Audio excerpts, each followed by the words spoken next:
In section 4.4, the focus is just going to be on solving polynomial equations. This is a really short section. So something to remember whenever we're solving polynomial equations, and this would be similar to our quadratic equations, is to first set it equal to 0 and factor if possible. If it's not possible, maybe you'll have to use quadratic formula or something like that.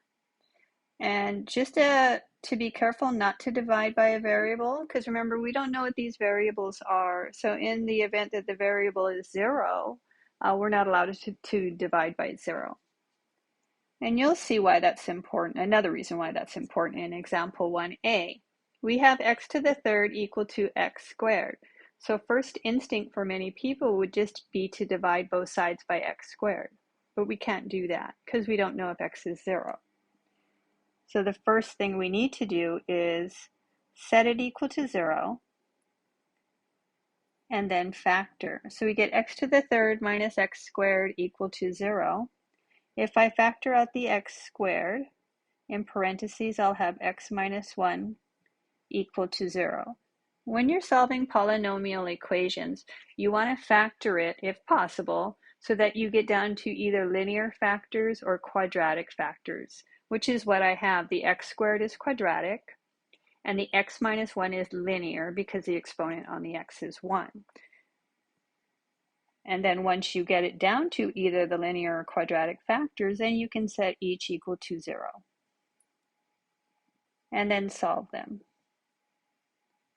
X squared equal to 0. We have this square root property that says we're allowed to square root both sides, but you could probably see that the plus minus square root of 0 is just 0. So you'll just get x is equal to 0. However, if you did use that square root property and wrote plus or minus square root of 0, positive square root of 0 is 0, negative square root of 0 is 0, so you just get the solution x is equal to 0. And then on the other side, you get x is equal to 1. And those would be our two solutions, which we could also write as a solution set 0, 1. So let's go ahead and see why we don't want to divide by the x squared. If you wrote x to the third equal to x squared, and then decided to divide both sides by x squared, you would end up with x equal to 1. Notice that you lost the solution that x is equal to 0, which is another reason why we don't want to divide out by a variable, because you could be losing the solution x is equal to 0. So now let's go ahead and solve the rest of these examples. And while we're solving them, we'll be able to review some of our factoring techniques we had in earlier sections. So in B, I want to factor x to the third plus 3x squared minus 19x minus 57 equal to 0. And I'm completely lost on how to factor that. I could try using synthetic division to maybe break it down into smaller pieces, but it's 4 terms. Going back to factoring, remember when you had 4 terms, you could try factor by grouping. So I'm going to try to take the x to the third plus 3x squared and group those together minus, in parentheses, 19x. But remember, there's that minus in front of the parentheses, so I have to change the minus 57 to a plus 57. And then factor each separately. In the first set of parentheses, I can factor out the x squared to get x plus 3 minus, in the second set, I can factor out a 19. And then I'll have x plus 3, and this is equal to 0. We have this common factor of x plus 3. Notice if I were to factor that out and get rid of it, what's left over is x squared minus 9 in parentheses. So factoring out the x plus 3, I would have left over x squared minus 19, and that's equal to 0. So at this point, I would set each factor equal to 0. I have a linear factor and a quadratic factor, x squared minus 19. X plus 3 equal to 0 is just x equal to negative 3. X squared equal to 19 by the square root property turns into x equal to plus or minus the square root of 19. And it doesn't look like the square root of 19 will simplify, so that's two solutions, and then I have the other solution, x to the negative 3. So I have three solutions. Notice that I started out with a third degree polynomial, so I could have at most three solutions, so that makes sense. In part C, we have 2x to the fourth minus 5x squared equal to 3. First step, set it equal to 0 by subtracting 3 from both sides.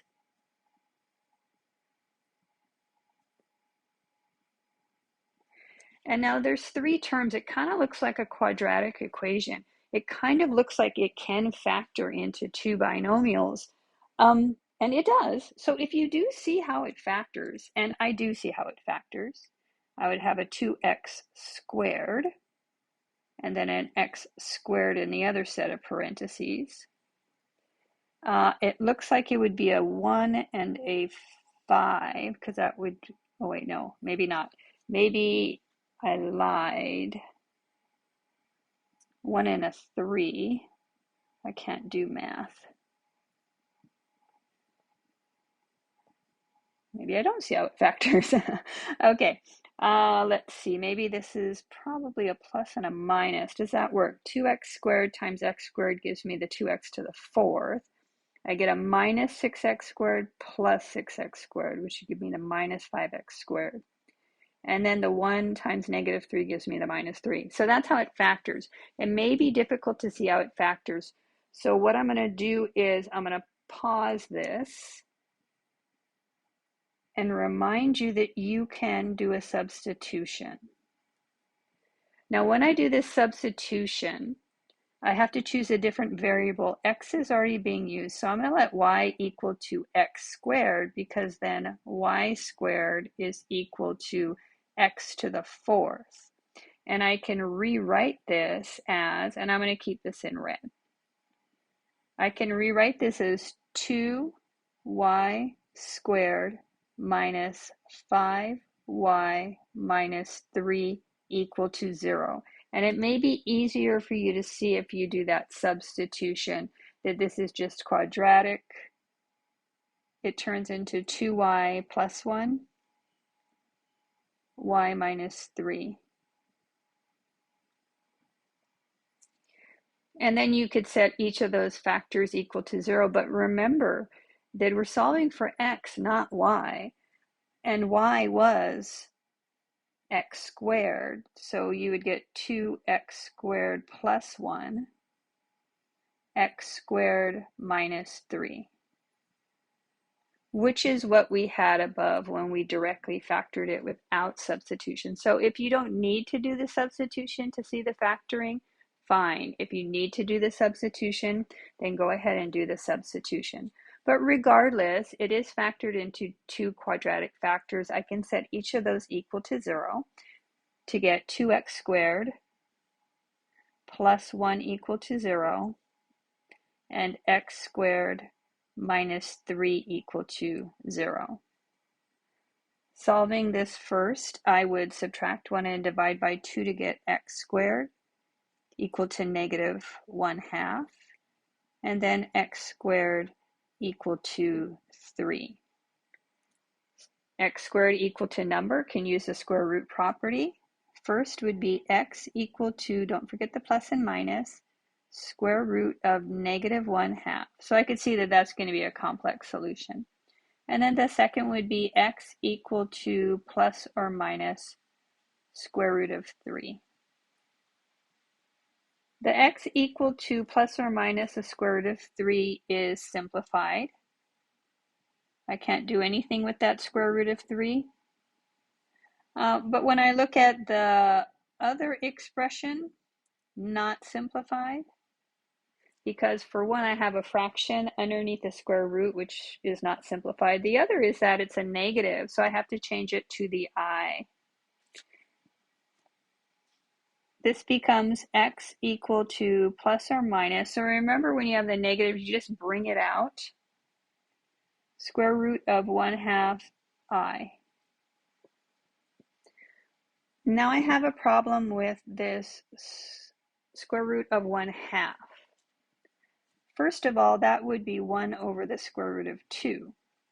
That's not simplified because I have a radical in the denominator, so I have to rationalize by multiplying top and bottom by the square root of 2.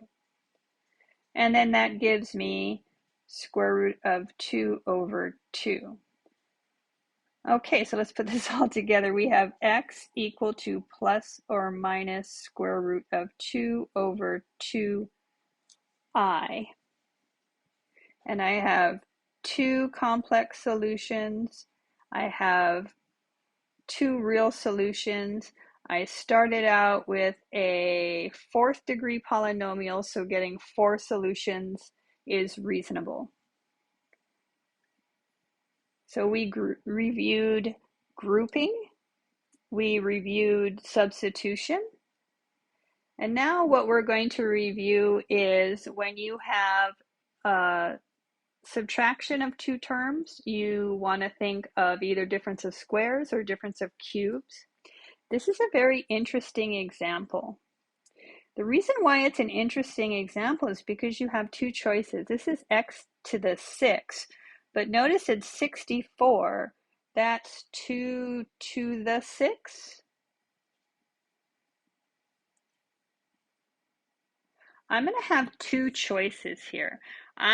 Whenever I have a choice, I always choose to do difference of squares first because that's an easier factoring formula. So notice that I could write this as x to the 3rd squared minus 8 squared. Or I could write this as x squared to the 3rd power minus, and it would be 4 to the 3rd power equal to 0. So I could use difference of squares or difference of cubes. I happen to like the formula for difference of squares better. So I'm going to work with the difference of squares and then see what happens. So remember, with difference of squares, the first term is x to the 3rd, second is my 8. So it's going to be x to the 3rd plus 8, x to the 3rd minus 8.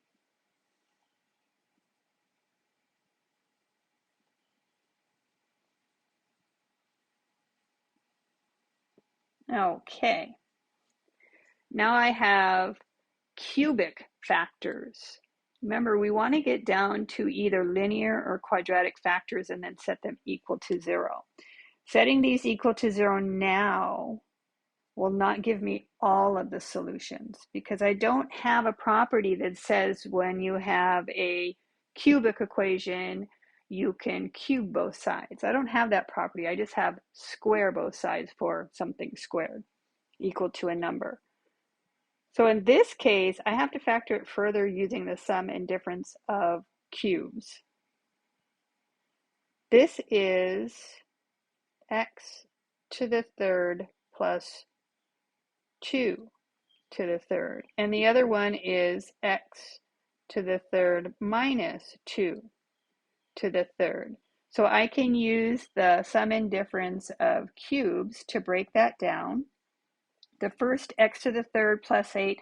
Remember, you're just going to ignore the cube part and just look at the x and the 2. It's going to stay the same. So x plus 2. Square the first, so that's x squared. The plus changes to a minus. Multiply them. That's 2x. Plus square the last would be 2 squared is 4.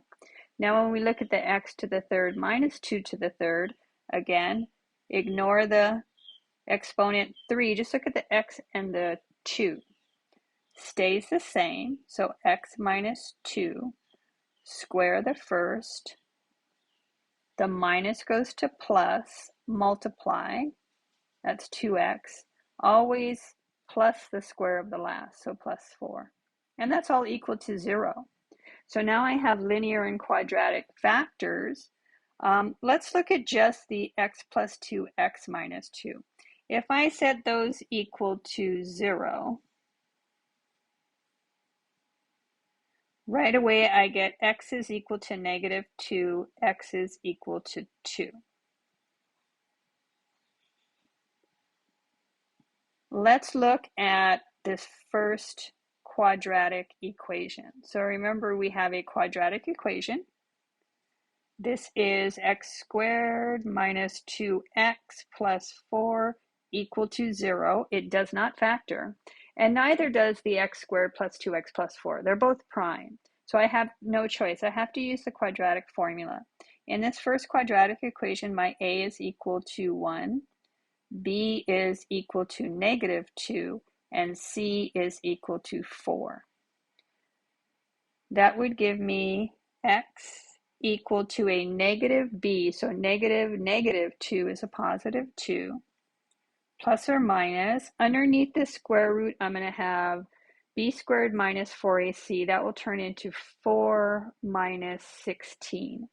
I'm going to have the square root of negative 12, all over 2 times a, which is 2.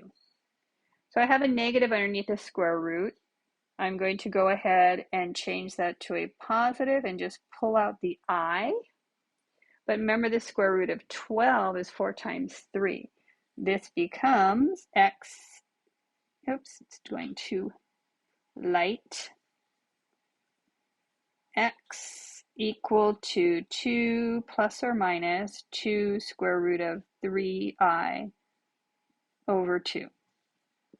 And now you could see that you can divide all three of those terms by 2. And then that would be x equal to 1 plus or minus, sorry, my equal sign looks weird, square root of 3i. And that is correct.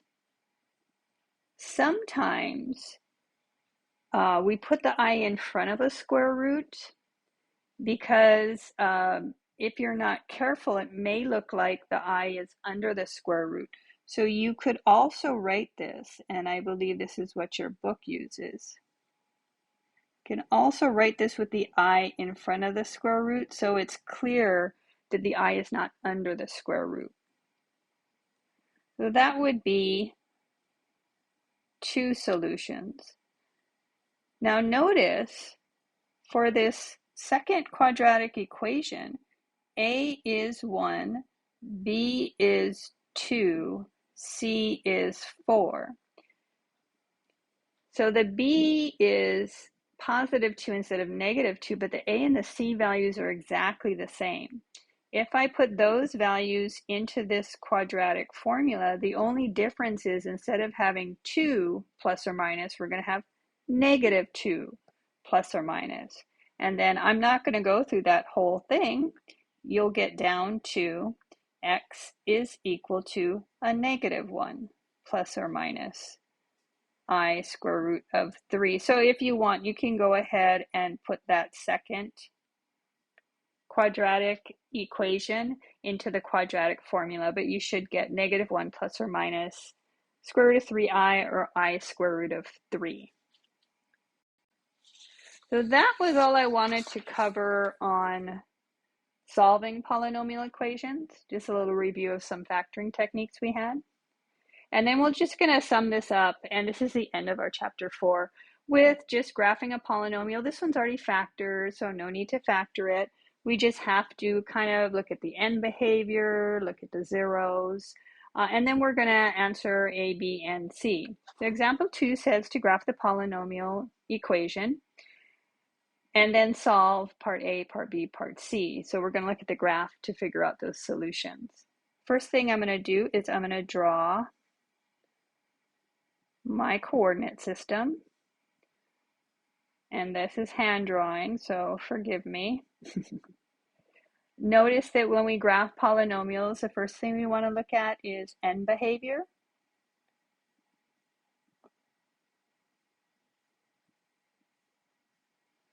This is even degree because it's a 4th degree, so even.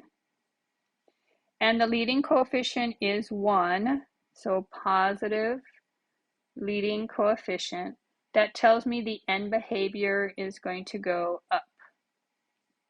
So I have this up and up. And since I already have this in factored form, I have an x minus 4 squared, and an x plus 3. Those are going to be my zeros. So you have to just look inside there and figure out what x value gives me 0, or set each one of those equal to 0. And it looks like the zeros, which again are our x-intercepts, it looks like that's going to be x equal to 0, 4, and negative 3. Something to note though is that x minus 4 is squared. So the 0, 4 has multiplicity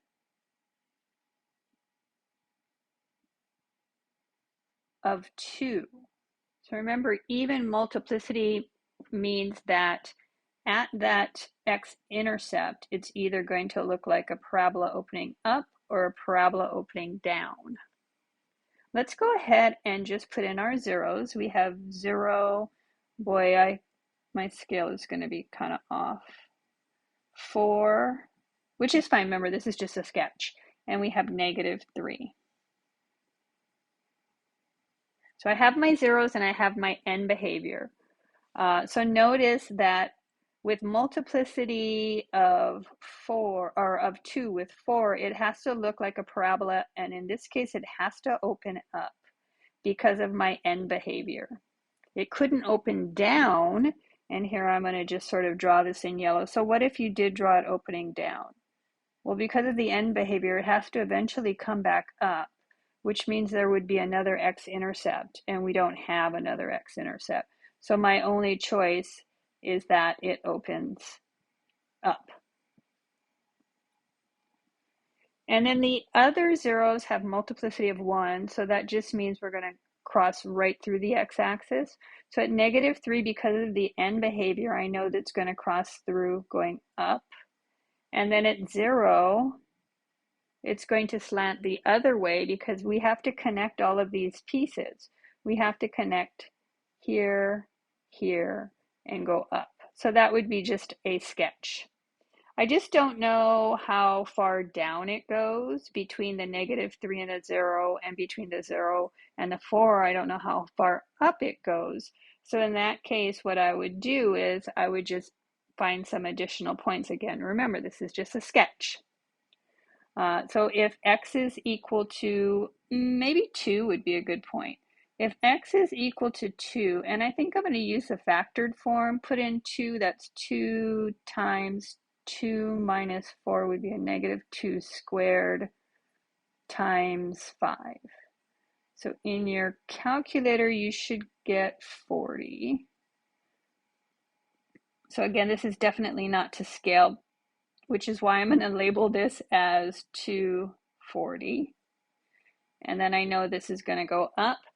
Now in between the negative 3 and the 0, and then we can kind of ignore these little things here.